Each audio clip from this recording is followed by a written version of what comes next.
ने क्या कहा, अव्वलल्ला नूर बाजा कुदरत ते सब बंदे, एक नूर से जग उपजाओ कौन बड़े कौन चंगे।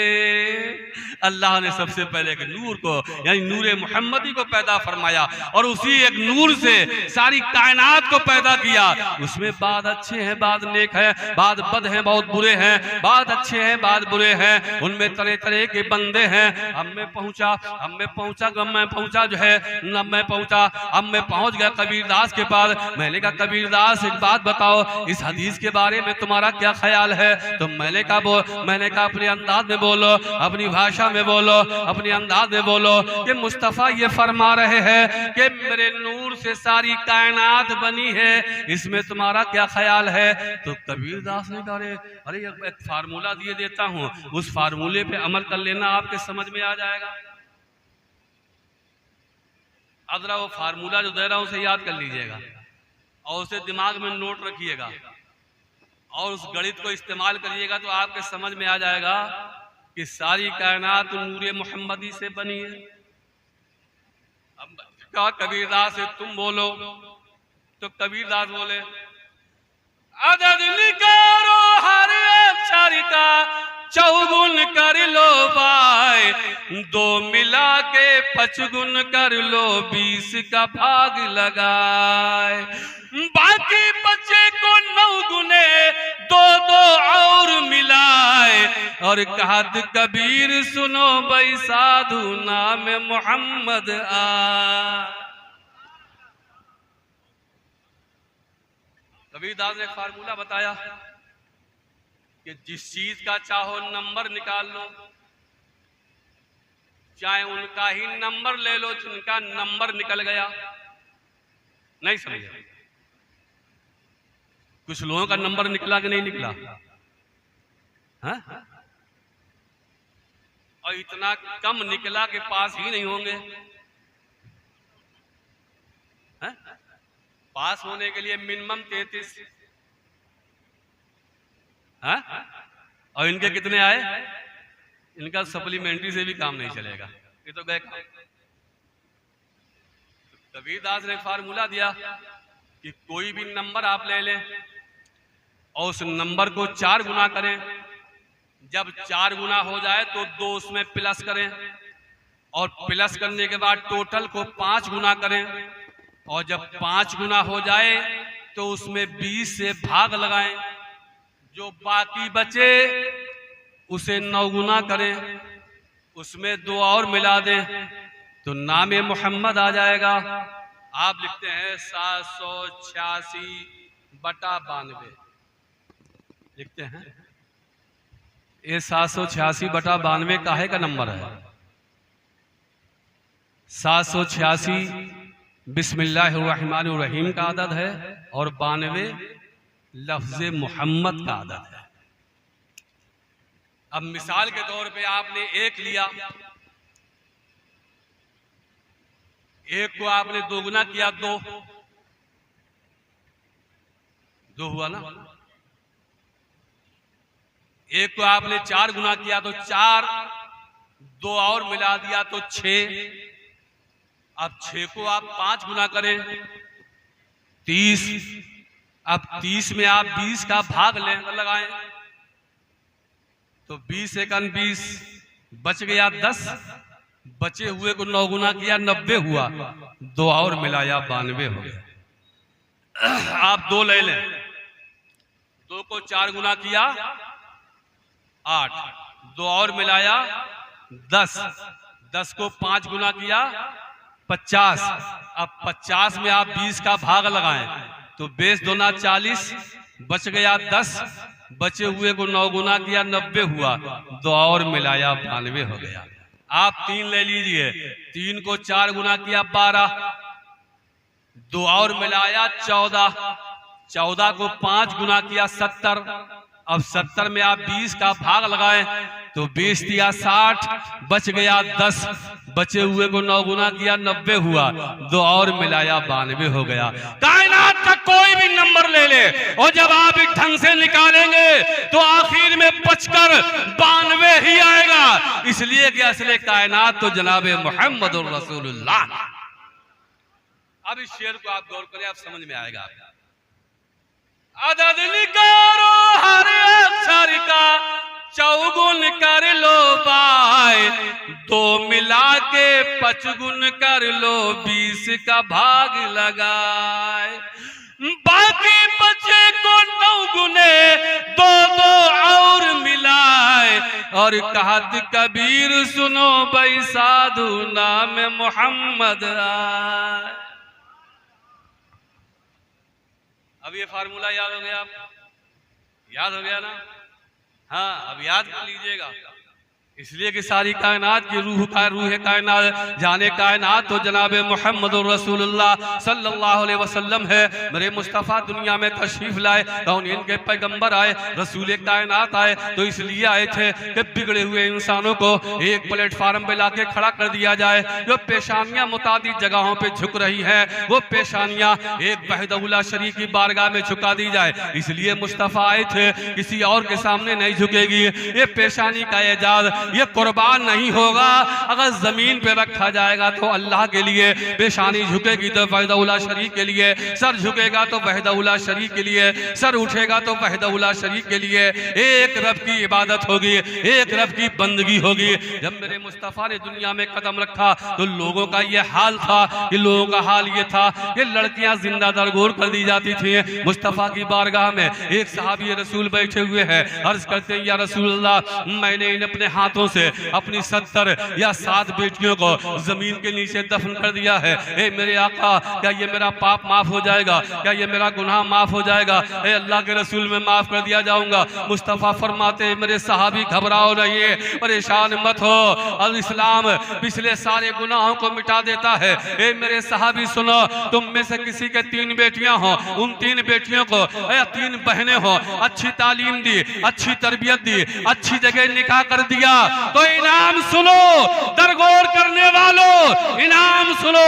अगर 3 बेटियां हो, अच्छी तालीम दी, अच्छी तरबियत दी, अच्छी जगह निकाह कर दिया, वो 3 बेटियों का बाप जन्नती है। एक अर्ज करते हैं या रसूलल्लाह, जिसके 3 बेटी ना हो, 2 बेटियां हो, ए मेरे आका, क्या उसके लिए जन्नत की बशारत है? क्या वो जन्नत में जाएगा? आका फरमाते, साहबी घबराओ नहीं, तुम में से किसी के 2 बेटियां हो या 2 बहनें हो, उन्हें अच्छी तालीम दी, अच्छी तरबियत दी, अच्छी जगह निकाह कर दिया, तो वो 2 बेटियों का बाप भी जन्नती है।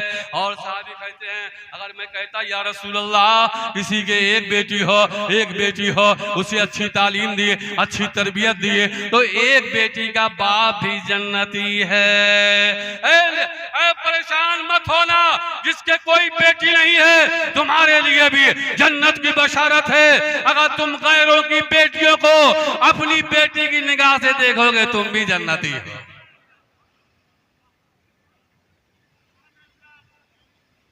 रसूलुल्लाह ने फरमाया, रहमत, कहीं कुरान हदीस में ये नहीं आया कि 10 बेटे हों तो जन्नत में 10 महल मिल जाएंगे।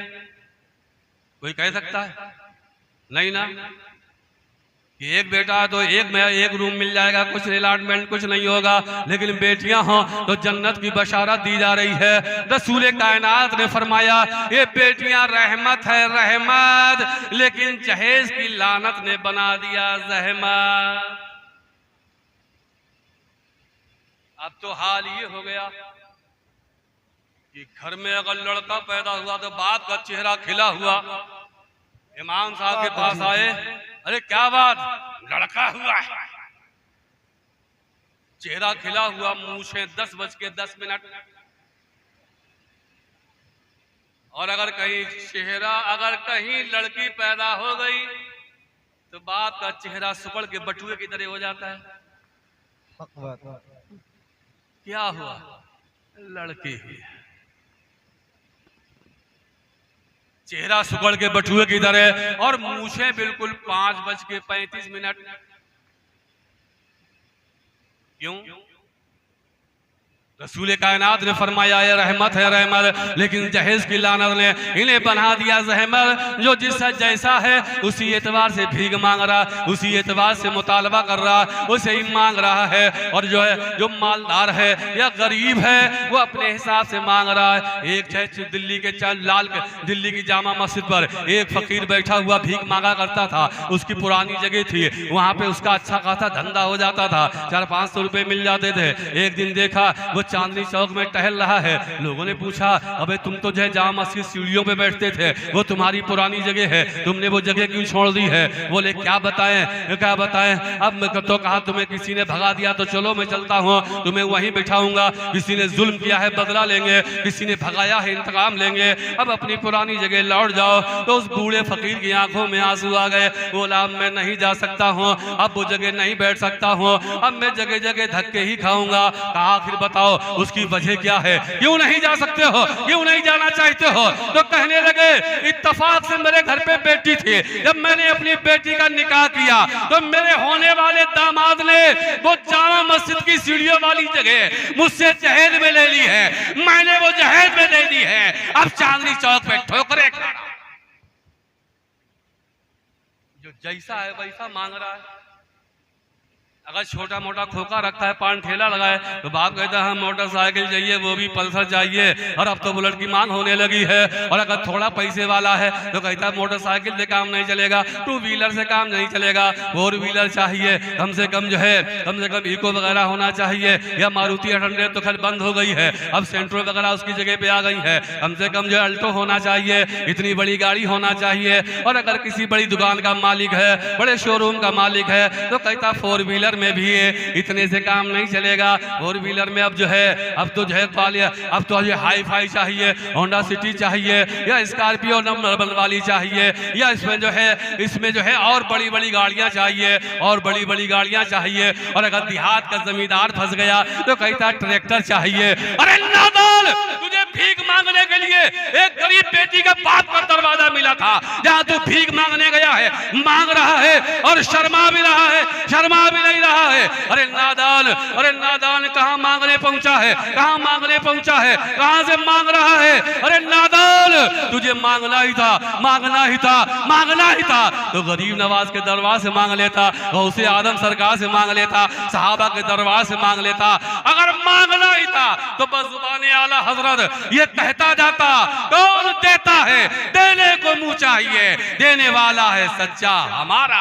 नारे तकबीर, नारे रिसालत, मसलके आला हजरत, इश्क मोहब्बत, इश्क मोहब्बत, प्यार मोहब्बत, प्यार मोहब्बत, बस्ती बस्ती करिया करिया, बस्ती बस्ती करिया करिया, सरकार की आमद, दिलदार की आमद, लब्बैक या रसूल अल्लाह, लब्बैक लब्बैक लब्बैक या रसूल अल्लाह, लब्बैक लब्बैक या रसूल अल्लाह। नारे तकबीर, अल्लामा शमशाद फर्रुखाबादी। और जानते हो हाल तो ये है कि जब रिश्ता तय होता है तो बहुत बड़ा पारसा बनता है। मैं छोटी छोटी बातों आपका ध्यान इसलिए देना चाहता हूं कि इसमें जो है पूरी कौम इसके चक्रव्यूह में फंसती जा रही है और गरीब आदमी इसमें पिस रहा है। पहले तो कहता लड़के वाला क्या कहता है, अरे मुझे जहेज में एक कील नहीं चाहिए, एक कील नहीं चाहिए। लड़की का बाप खुश हो गया, यार रिश्तेदार तो बड़े अच्छे मिल गए, बड़े नेक साले हैं। और उसके बाद कहता हाँ सब ऐसा है, समझिए अब तो रिश्ता तो हो ही जाएगा, आ जाइए थोड़ा घूम टहल ले, देख ले, मिल मिला ले। अब लड़की का बाप आया, अब वो ले गया मौरामा से बाहर, देखो ये जितनी खेती है हमारी, इधर ताल हमारा, ये बाग हमारा है, और देखो ये सब कुछ प्रॉपर्टी हमारी है। अब जैसे आजकल के माहौल में टीवी है, फ्रिज है, कूलर है, वॉशिंग मशीन है, अलमारी है, और जो कार है, ये तो माशाअल्लाह आजकल छोटा था छोटा आदमी दे रहा है, ये तो गरीब से गरीब दे रहा है माशाअल्लाह। आप तो मालदार है, कैसे घुमा के मांगा? कील नहीं चाहिए लेकिन घुमा के मांग रहा है। ये तो गरीब आजकल चल ही रहा है। अब एक बहन आपको और दे दूं। जब आप रिश्ते करते हैं तो क्या कहते हैं? बहू लेने जा रहे हैं, बहू लेने जा रहे हैं, बहू लेने जा रहे हैं। जाते हो ना? बहू लेने जा रहे हैं, बहू लेने जा रहे हैं, बहू लेने जा रहे हैं। अरे बहू नहीं, बहुत लेने जा रहा है। अच्छा, डिमांड किस बात की? डिमांड सिर्फ हुस्न की। डिमांड सीरत की नहीं है, हुस्न की है। ये हसीन हो, परकटी हो, जीन्स वाली हो, लटके झटके वाली हो। अब कहता है बहू लेने जा रहे हैं, बहू लेने जा रहे हैं, बहू लेने जा रहे हैं। अरे नादान, तू बहू लेने नहीं जा रहा है। अपने सीने पे हाथ रख और गौर कर, तू बहू नहीं लेने जा रहा है, बल्कि अपने पोती पोतियों के लिए अच्छी माँ लेने जा रहा है। और माँ कैसे होना चाहिए ये तेरे समझ में आना चाहिए। जब जहन ये हो जाएगा कि माँ लेने जा रहे हैं, माँ लेने जा रहे हैं, तो परकटी माँ नहीं चलेगी, झटके झटके वाली नहीं चलेगी, जीन्स वाली नहीं चलेगी, बल्कि सीरत ही सीरत वाली चलेगी। अब लाए परकटी और कहते हो जाए गरीब नवाज, इससे पैदा होंगे? लाए जीन्स वाली, तो जीन्स वाली लाए, परकटी लाए, तो उससे शाहरुख खान, सलमान खान नचनिए पैदा होंगे। जिसे तुम बहू कर रहे हो वो तुम्हारी नस्लों की मां है। अल्लामा इकबाल ने इमाम हसन हुसैन के फजाइल में लिखा, उन्होंने बात गौर से सुनिएगा, तवज्जो है आपकी पूरी, कि पूरा खानदान करबला की धरती में इमाम हुसैन ने शहीद करा दिया इस्लाम की खातिर। तो ये जज्बा कहां से आया? इमाम हुसैन के अंदर ये जज्बा कहां से आया कि छोटे छोटे बच्चे भी निछावर कर दिए? अल्लामा इकबाल लिखते हैं, सीरत फरज़ंद हा अज़ुम्मा गौहरे इश्क़ो वफ़ा अज़ु उम्महार। बच्चों में जो सीरत आती है, बच्चों में जो कमाल आता है, बच्चों में जो खूबी आती है, वो माँ की जानिब से आती है, वो माँ की तरफ से आती है। और इनकी माँ हसन हुसैन की माँ फातिमा है, तो बच्चों को हुसैन आलम होना ही चाहिए था।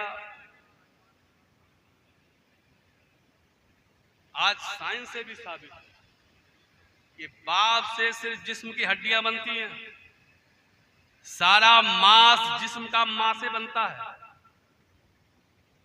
तो दिमाग भी मांस है, दिल भी मांस है। अब ये दोनों मां की तरफ से है, तो जैसी मां होगी वैसी औलाद होगी, आएगी कि नहीं? दिमाग भी उसी से है, दिल भी उसी से। अब लाओगे माल देखते, कहते देखो यार वो फला नेता ना, वो फला माफिया, फला दबंग गुंडा, उसकी लड़की ले आओ, पूरे मोरामा में झंडा गड़ जाएगा, कोई चू नहीं करेगा। कहते नहीं कहते? फला विधायक की बेटी ले आओ, कोई बोलेगा नहीं, फला दबंग की बेटी ले आओ, कोई चू नहीं करेगा। और जो है फला फला ब्लॉक प्रमुख की बेटी ले आओ, तो साहब मोरामा में झंडा ही झंडा होगा, लोग हमारे पास आएंगे, हमें किसी के पास जाना नहीं पड़ेगा। अरे मेरे मोमिन भाई, इन हराम खोरों की बेटियां ले आए जिनका जिस्म हराम से बना है, तो उनकी जो औलाद होगी वो हरामी बना करेगी। इसलिए मैं सबको नहीं कह रहा हूं कि सब गलत है, सब नेता गलत नहीं, कुछ गलत है। इसलिए अपना झंडा ऊंचा करने के लिए ऐसा मत करो कि तुम्हारी नस्लें तबाह हो जाए। इसलिए अब साहब उसके बाद जो क्या कहता है कि जहेज तो मुझे नहीं चाहिए, ये TV, fridge, washing machine, double bed, cooler, अलमारी, ये तो सब जो है आम तरीके से गरीब आदमी दे रहा। लेकिन साहब एक बात सुन लीजिए भाई, बारात के मामले में कोई समझौता नहीं।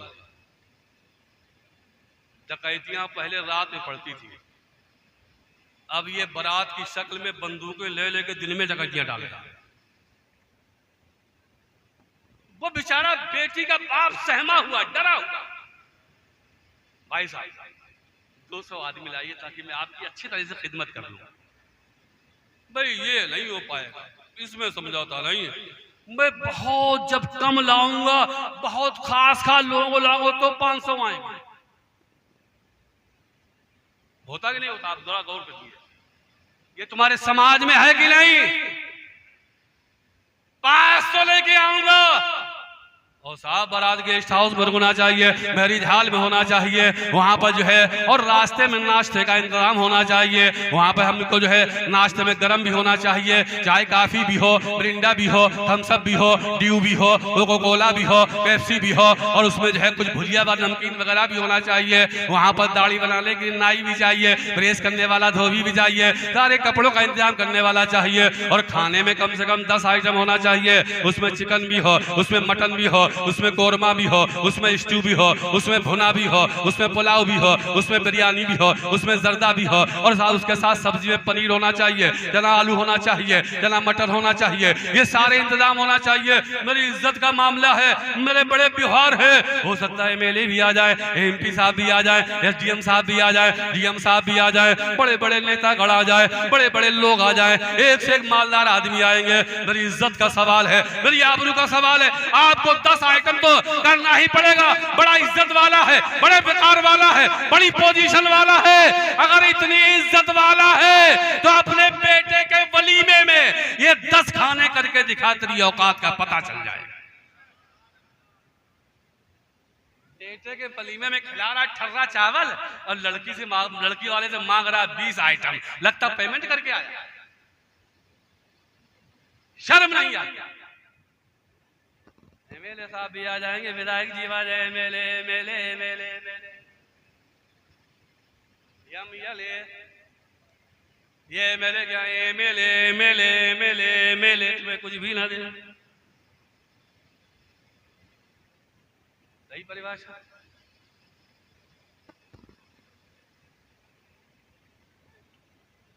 अब उसके बाद जो है, अगर शादी ब्याह में बैंड ना बजा तो ये घर की बड़ी बुढ़ियां आग लगाती। सुना? हा? क्या कहती हैं? बगैर बैंड बाजी वाली बारात ऐसा लगता है जैसे मैयत जा रही है।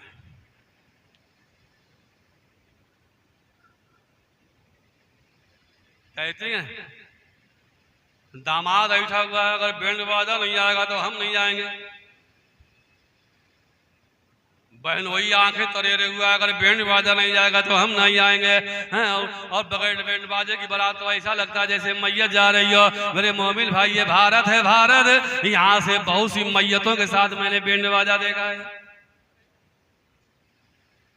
तो अब बताओ बैंड बाजे वाली बारात को क्या कहोगे? अब नहीं बोलोगे, इसलिए कि 6 बैंड लेके जाना है बेटे की शादी। क्या है, क्या है, जरा गौर करो। पूरी पूरी रात जो डिस्को डांस होता है, हमारा नौजवान नाचता है, बैंड बाजा बजता जा रहा है, उसी के साथ नाचता जा रहा है, उसी के साथ नाचता जा रहा है, ठमकता जा रहा है, और पूरी रात चिल्लाता जा रहा है, यार की शादी है, यार की शादी है, यार की शादी है, यार की शादी है। पूरी रात नाचता रहा, कूदता रहा। अरे यार की शादी जरूर है, लेकिन सुबह तक तेरी टांगे बेकार हो जाएंगी। और बेटे यार ऐसे मजा नहीं आएगा।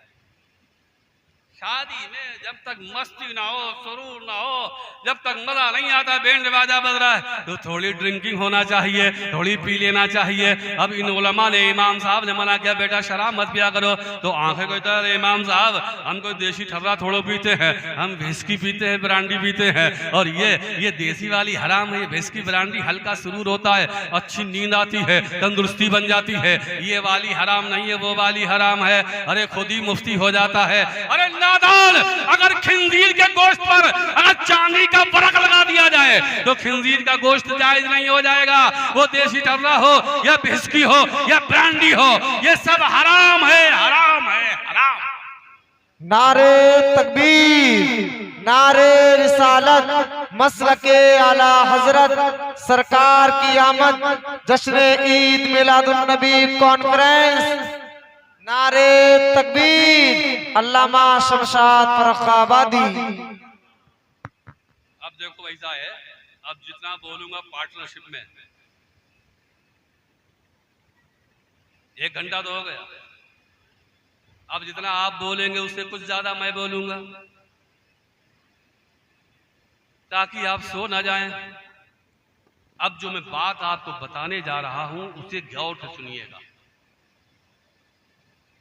आपको कहने में तो सुनने में बड़ी हल्की लगेगी, लेकिन मैं बता रहा हूं आपको।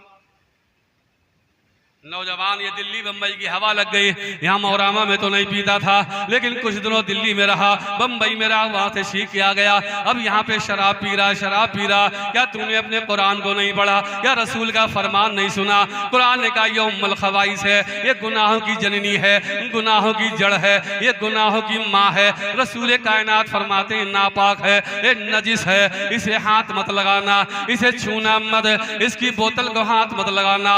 ये जुबान अल्लाह ने तुम्हें दी है तिलावत कुरान पाक के लिए। शराब के कतरों से नापाक मत करना, शराब मत पीना, ये गुनाहों की जननी है, ये गुनाहों की जड़ है। कुरान कहता ये हराम है, हदीस कहती हराम है, कुरान कहता नापाक है, रसूल फरमाते नापाक है, ये तमाम गुनाहों की जड़ है। लेकिन आप जरा देखिए मेरे नौजवान भाई, आपके पेट में दर्द हुआ, इस साइड में दर्द हुआ, भागे भागे डॉक्टर के पास पहुंचे, बोले इस साइड में दर्द हो रहा है, बोले जनाब अल्ट्रासाउंड कराना पड़ेगा। बता दीजिए, अल्ट्रासाउंड किया गया तो डॉक्टर ने रिपोर्ट पढ़ के सुनाई और कहा जनाब आपके गुर्दे में पथरी है, पथरी है। अब आपकी नीचे की सांस नीचे, ऊपर की सांस ऊपर। डॉक्टर साहब पेट फाड़ा जाएगा, ऑपरेशन किया जाएगा। अब क्या होगा? अब तो पेट फटेगा, तब पथरी निकाली जाएगी, किडनी डैमेज हो जाएगी। डॉक्टर ने कहा मरने से पहले क्यों मरे जा रहे हो? अब एलोपैथिक में ऐसा था, अब होम्योपैथिक में ऐसी ऐसी दवाएं आ गई, ये 2 बोतल ले लीजिए, इसमें से एक टेबलेट, इसमें से एक टेबलेट सुबह शाम लेते रहना, ये पथरी कट कट के बाहर निकल जाएगी, आपके चेहरे पे रौनक लौट आई। आपने कहा डॉक्टर साहब कुछ और? डॉक्टर ने कहा परहेज करना है। कहा बता दीजिए क्या क्या परहेज करना है? कहा चावल खाना बंद, टमाटर खाना बंद, पालक खाना बंद। आपने कहा डॉक्टर फिर बता दीजिए। कहा पालक खाना बंद। कहा पालक के ठेली गली में नहीं घुसने दूंगा। कहा टमाटर खाना बंद, टमाटर का पौधा खेत में उगने नहीं दूंगा। कहा चावल खाना बंद। कहा चावल आज निकाल के सारा पूर्वा की मंडी में बिकवा दूंगा। आप घर पे वापस चले आए, आपने चावल खाना छोड़ दिया, आपने टमाटर खाना छोड़ दिया, आपने पालक खाना छोड़ दिया। अब मुझे सीने पे हाथ रख के बताओ, ये चावल खाना भी जायज है, ये पालक खाना भी जायज है, ये टमाटर खाना भी जायज है, लेकिन एक गैर मुस्लिम डॉक्टर ने तुम्हें जायज खाने से रोक दिया, तो उसके कहने पर तुमने जायज चीजों को छोड़ दिया। रसूल कायनात शराब जैसी हराम चीज से मना कर रहे हैं, फिर भी तेरे हाथ में शराब की बोतल नजर आ रही है। डॉक्टर की मान रहा है, रसूल कायनात की नहीं। फिर भी कहता रसूल का दामन नहीं छोड़ेंगे, रसूल का दामन नहीं छोड़ेंगे। अब एक कैसा पकड़ा है दामन तूने? ना तूने रसूल कायनात का दामन पकड़ा है, ना सहाबा का दामन पकड़ा है, ना गौस का दामन पकड़ा है, ना ख्वाजा का दामन पकड़ा है, ना आला हजरत का दामन पकड़ा है। तेरा हाल तो ये हो गया कि तूने टेलीविजन का दामन पकड़ा है, VCR का दामन पकड़ा है, ऑडियो का दामन पकड़ा है, वीडियो का दामन पकड़ा है, स्टोरियों का दामन पकड़ा है, नावलों का दामन पकड़ा है, पिक्चरों का दामन पकड़ा है, खुराफात बहियात का दामन पकड़ा है। ए मेरी कौम, अगर वाकई में तेरे हाथ में दामने गौस ख्वाजा होता, अगर हकीकत में तुम्हारे हाथ में दामने सहाबा होता, अगर वाकई में तुम्हारे हाथ में दामने मोहम्मद रसूलुल्लाह होता, तो आज सारी कायनात में तुम आगे आगे होते और सारी दुनिया तुम्हारे पीछे पीछे। तरीके मुस्तफ़ा को छोड़ना है वजह बर्बादी, इसी से कौम दुनिया में हुई बेइक़्तिदार अपनी। हमें करनी है शहंशाह बतहा की रज़ा जोई, वो अपने हो गए तो रहमते परवरदिगार। यू हैव इन द पाशिला अल्लाह, ये beautiful pattern of conduct for anyone. Sarware कायनात की जिंदगी तुम्हारे लिए बेहतरीन नमूना है। आका की जिंदगी एक सैंपल है, आका की जिंदगी एक आइडियल है। अपने आका की जिंदगी को देख लो, ये तुम्हारे लिए शाफी भी है और काफी भी। नबी की पैदाइश में खुशियां मनाने वालों, खुशियां तुम्हारी मुकम्मल जब होंगी जब नबी की सीरत पे अमल पैरा हो जाओ। खाली नारों से काम नहीं चलेगा, खाली हंगामों से काम नहीं चलेगा। नारे लगाइए, जुलूस करिए, मिलाद व कयाम करिए, लेकिन जो अल्लाह ने तुम पर रोजा नमाज हज ज़कात फर्ज किया है उस पर अमल कीजिए। अगर इन्हें आपने छोड़ दिया, रोजा नमाज हज ज़कात छोड़ दिए, तो कोई भी नफल अमल आपका रब की बारगाह में कबूल नहीं होगा। ये चंद बातें मैंने आपसे अर्ज कर दी। मौलाए करीम इसे कबूल फरमा ले और हम सबको अमल करने की तौफीक अता फरमाए। मेरे मोमिन भाइयों, मैं दो चार बातें और कहता हूँ आपको। जुलूसे मोहम्मदी में आप जाते हैं तो कुछ नौजवान छलांगते हैं, कूदते हैं, यही नबी की सीरत है। डीजे की आवाज इतनी तेज कि घम घम की आवाज आ जैसे ढोलक। क्या पैगाम देना क्या चाहते हैं? तुम गुलामे मोहम्मदुर रसूलुल्लाह हो, तुम्हारे सरों पे टोपियां हो, तुम बावुजू हो, निगाहें झुका के रोड पे चल रहे हो, कहते जाओ या नबी सलाम अलैका, या रसूल सलाम अलैका, सलावतुल्लाह अलैका, ये मुस्तफ़ा जाने रहमत पढ़ते जाओ और गुनगुनाते जाओ, नबी की नाते गुनगुनाते जाओ। न बीड़ी सिगरेट गुटखे से इस्तेमाल करो, बीड़ी से परहेज करो, गुटखे से परहेज करो, और फिर जुलूसे मुहम्मदी में जाओ तो एक एक कदम पर सैकड़ों नेकियां मिलेंगी। इसलिए ये डीजे ढो ढो हो की आवाज नहीं आना चाहिए, ये उछल कूद नहीं होना चाहिए। गैर तुम्हें देखे तो कहे वाकई में गुलामे मोहम्मद रसूलुल्लाह जा। इसलिए इन खुराफातों को आप रोकिए और खुद रुकिए, वरना एक वक्त यह आ जाएगा कि लोगों को इसे हराम करा देना पड़ जाएगा। इतनी बिदात इसमें घुस जाएंगी कि फिर लोग इससे बचेंगे, भागेंगे। तो अपने जुलूस, अपने नबी के जुलूस को साफ सुथरा रखो। अस्तगफिरुल्लाह रब्बी मिन कुल्ले ज़म्बि व अतूबु इलैहि, ला इलाहा इल्लल्लाह मुहम्मदुर रसूलुल्लाह।